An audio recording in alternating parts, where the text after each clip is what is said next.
और आपके ख्याल में ये जो मौजूदा जंग की सूरत हाल है, अगर सालाना 6-7 लाख लोग जाते होंगे पाकिस्तान से, आई बिलीव, तो अगर इतना नंबर जा रहा था तो अब तो वो रुक जाएगा, तो इस साल फिर वो लोग नहीं जा पाएंगे, तो क्या असरात मुरतब होंगे?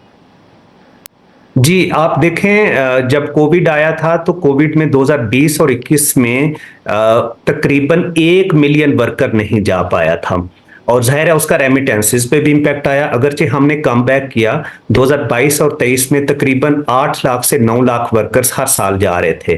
तो जो चांसेस हमें इस वक्त लग रहे हैं कि अगर ये वार प्रोलॉन्ग होगी तो आपको पता है, एक तो मिडल ईस्ट में रिसेशन आएगा और दूसरा वैसे भी टेम्पोरेरी माइग्रेशन है। तो चांसेस हैं कि इस साल जो एक रफ एस्टिमेट कह रहे हैं, तकरीबन 4 से 5 लाख पाकिस्तानी वर्कर्स बाहर नहीं जा पाएगा। और अगर ये वार प्रोलॉन्ग हुई तो मैंने आपको अर्ज किया कि तकरीबन 6 मिलियन इस वक्त पाकिस्तानी मिडल ईस्ट में हैं।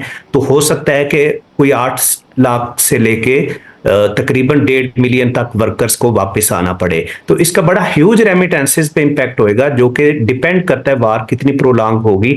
लेकिन एक रफ हमारे एस्टिमेट कह रहे हैं कि तकरीबन 2 से 3 बिलियन डॉलर पाकिस्तान की जो रेमिटेंसेस मिडल ईस्ट से आ रही हैं वो कंप्रोमाइज होंगे।